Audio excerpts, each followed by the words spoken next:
What's up, guys? Wade Willis here to break down episode 13 of Higurashi-Sots. This was a great episode for people who like to come up with theories, like myself and a lot of you guys who comment in my videos. This was, a perfect episode for that because it did just enough to kind of rekindle some theories that were kind of older and bring about some new ones as well. First, to break down some of my favorite scenes. Really, I loved the showdown between Hanyu and Aua. Just seeing two gods kind of fight each other. Obviously, not much of a contest. There is one point where Aua says that Hanyu is kind of like a part of her or something like that. Which we note that they are separate. They just fought each other. Even if they were twins, again, they're separate entities. And I said that in my last video last week. But I could see them being siblings or created. Maybe Aua or maybe Hanyu is even Aua's daughter or something like that. There's a lot of different options here. Um, but yeah, it was really cool to see them actually kind of duke it out with some magic and stuff. Unfortunately, Hanyu looks like has no shot. Now, I have a personal theory, and I don't know if anyone else will kind of agree with this. I kind of feel like we see like Hanyu like muttering under her breath while she's tied up a few times. I don't know if she's doing some type of spells, and maybe these things were helping Rika remember Satoko was bad. I would not be surprised at all if that's actually what was happening in some of those points, and Rika was able to remember those things because Hanyu was doing some uh, you mean miraculous thing, creating a miracle for Rika to be able to remember that Stoko's bad and just gain some memories from that. So that's like one theory I kind of have. Like I feel like that could be. I don't know if we were supposed to infer from that was happening or not. And the all the scenes with like Hanyu being tortured and being forced to watch Rika get tortured as well was it was just horrific.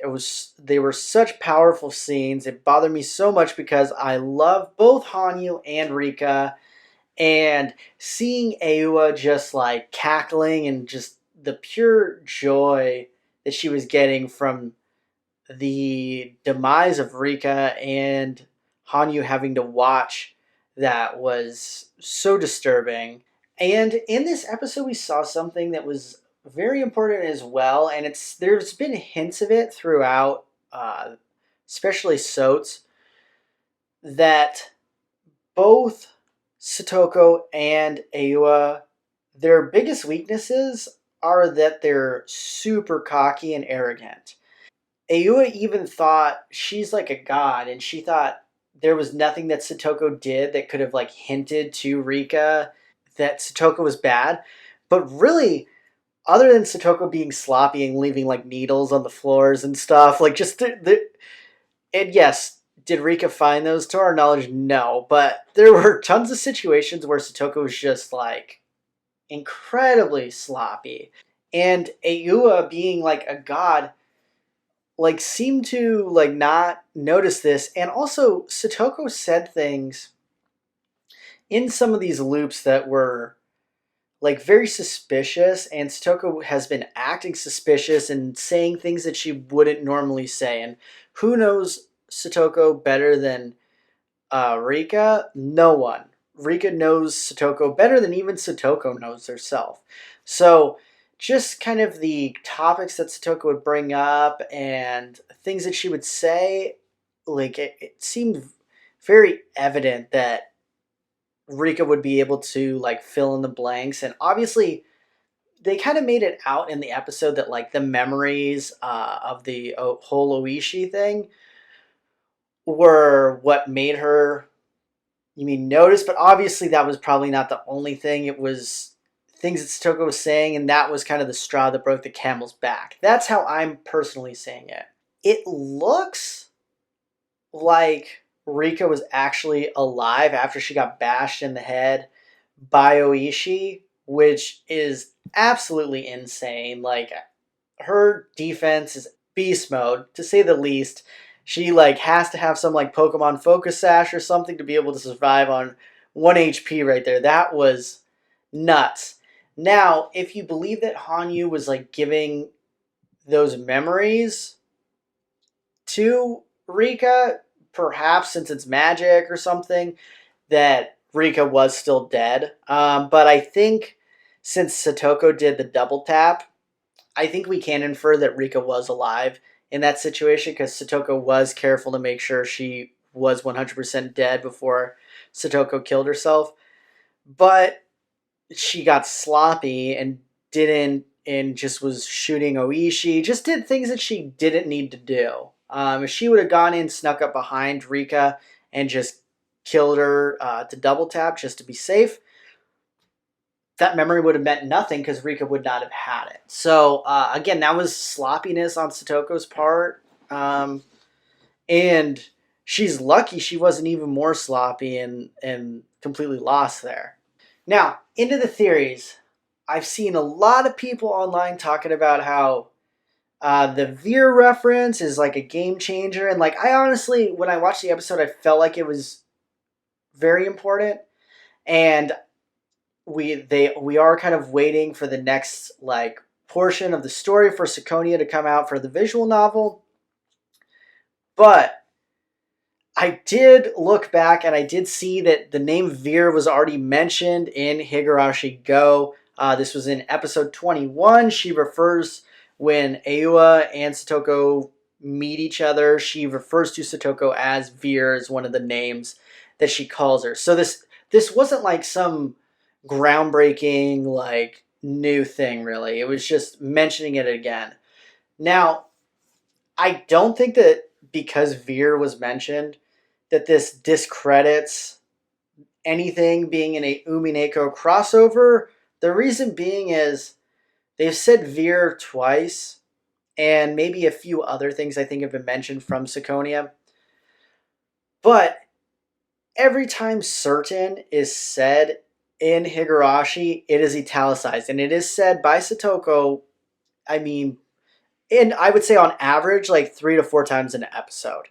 So just because Veer has been said twice in like uh, 20 episodes, I wouldn't say that that like supersedes any lambda delta thing going on. I would say that there's still a very high chance that there's going to be um, something with a witch or a lambda delta with Satoko. So I think that is definitely still a possibility. Just because Veer was mentioned doesn't discredit all the times that certain was italicized in the story. I feel like that is probably quite important.